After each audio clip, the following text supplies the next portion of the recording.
All right, welcome everyone to another deep dive. This time, you've given us quite the task.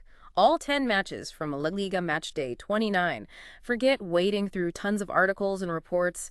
We're here to pull out the really interesting stuff, the big moments, and what it all means for the rest of the season. A wild weekend, to say the least. Yeah, no kidding. I mean, we've got it all here. Dominant wins, some real nail-biters. We're going to break each game down, see what we can learn, and hopefully paint a clearer picture without getting lost in the weeds. Sounds good to me.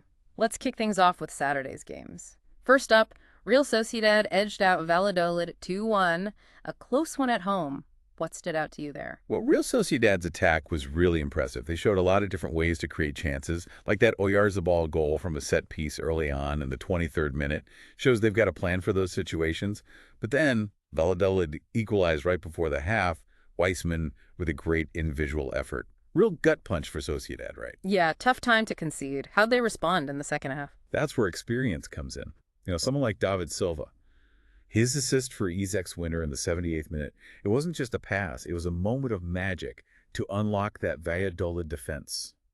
Sociedad had to dig deep, but they held on, showed some grit. This ability to win in different ways, set pieces, moments of brilliance, and then grinding out a result bodes well for them in the race for Europe. For sure. Speaking of tight games, Espanyol and Atletico Madrid drew 1-1. You kind of expect a tactical chess match with Atletico, right? Was it that kind of game? He was. Atletico took the lead through, you guessed it, a set piece. Jimenez with a header in the 35th minute. Classic Atletico. But Espanyol, they didn't just sit back. They took advantage of a rare mistake at the back. Raul de Tomas pouncing for the equalizer in the 67th minute. Shows they're always alert, even against a defense as good as Atletico's. So, not a lot separating the two sides. Pretty much. Oblak had to make some big saves for Atletico. He's always a difference maker. But Espanyol defended really well as a unit. A draw was probably the fair result. They kind of neutralized each other. All right, let's head over to Alaves, who hosted Rayo Vallecano. 2-0 away win for Rayo. That's a statement, isn't it? Dominating on the road, what was the key there? Clinical, that's the word. Rayo took their chances. That first goal, Alvaro Garcia, 15th minute from outside the box. A beauty. One of those that just deflates the home crowd. And then Datica finished off a quick counter in the 58th. Fast, precise, that's Rayo on the break. Sounds like Alaves were chasing the game most of the day. Yeah, they just couldn't find a way through that Rayo defense. Too organized, you don't take your chances against a team like that, you're going to pay. Real impressive away performance from Rayo. They're a tough team to beat on the road. Okay, now for a real thriller. Real Madrid beat Leganes 3-2 at the Bernabeu. 5 goals. What a game. What were the big moments there? Where do we even begin? Real Madrid cruised early on. Benzema in the 12th minute, then Vinicius Jr. with a brilliant solo goal in the 34th. Seemed over, right? But Leganés, huge credit to them. They fought back. Carrillo right before halftime. Then Perez with a screamer from distance to equalize in the 68th. I bet the Bernabeu was tense. I can only imagine. How'd Real Madrid pull it out in the end? Class is permanent, right? It was Modric with a little bit of magic, setting up Benzema for the winner in the 82nd. Those big players, they step up when it matters. Leganés gave it everything, but in the end, Real Madrid's quality won out. Never count them out at home. From goals galore to a bit of a tighter affair, Getafe and Villarreal. 2-1 to Villarreal in the end. Hard fought, eh? Definitely. Yeah. Villarreal took an early lead through Moreno, 10th minute. Great team goal, showed their movement and passing. The Chukwueze made it 2 in the 55th, took advantage of a defensive slip-up. But Getafe, they battled back. Uno got one back in the 72nd. Really pushed for the equalizer, too. So Villarreal had to really dig deep defensively to hold on? They did. Getafe put them under a lot of pressure late on, but they stood firm. An important win for Villarreal, showed they can grind out results when they need to. Those can be just as important as the blowouts. Let's finish up Saturday with Barcelona, hosting Girona.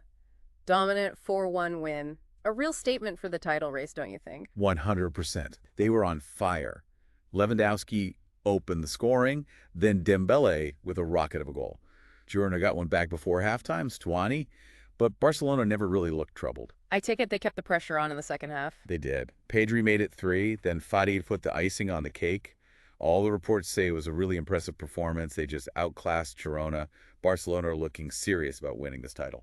All right, Sunday's games then. Valencia got a narrow 1-0 win over Mallorca. Not the most exciting game, by the sounds of it. Tight, very tight. Mm-hmm. Valencia had a lot of the ball, but Mallorca defended really well. They had to work hard for that goal. Duero finally got it with a header from a corner in the 65th minute. Set pieces were key against Mallorca. They didn't give much away. So Mallorca, No real response after going behind. They tried, but Valencia defended well, really organized. Yeah. Vital 3 points for Valencia. Sometimes those scrappy wins mean more than the big ones, especially at this stage of the season. Absolutely. Athletic Club in Osasuna drew 0-0 in Bilbao, a real midfield battle, I imagine. Sounds like it. Neither team could really break through. Williams had some chances for Athletic, and Herrera made some great saves for Osasuna. Avila caused some problems for Athletic's defense, too. A real stalemate. When that happens, it often means both teams are well matched, canceling each other out. Okay, now for the big one. The Andalusian Derby. Real Betis took on Sevilla. Betis winning 2-1. Must have been electric. Oh, yeah, the atmosphere was incredible, according to the reports. Real derby feeling. Betis went head first, Borja Iglesias. But then, En-Nesyri equalized for Sevilla right before the break. Back and forth, really tense, set up a great finish. Sounds like it. What a moment for the winner. It was. Fekir with an absolute stunner of a free kick in the 75th minute. That's what derbies are all about. The Betis fans went wild. Sevilla tried to get back into it, but Betis held on. Big win for them, especially at home. And to round things off, we had Celta Vigo drawing 1-1 with Las Palmas on Monday night. A bit of a quieter end to the weekend. Yeah, less drama than the derby, but a decent game. Celta took the lead, Aspas finishing off a good team move, but then Vieira brought Las Palmas level. Both sides had their chances, but in the end, a draw was probably the fair result. Good way to wrap up Match Day 29. What a weekend, eh? So many different stories across La Liga. It's anyone's guess what's going to happen next. I know, right? So unpredictable. This match day really showed how competitive La Liga is top to bottom. Tight wins, high-scoring thrillers, draws. You just never know what you're going to get. Keeps things exciting, that's for sure. For sure. And it's all going to come down to the wire. European spots up for grabs, the relegation battle. Every point is crucial now. No doubt about it. One win or loss can make all the difference at this stage. Some teams are hitting form at the right time. Some are dropping points they can't afford.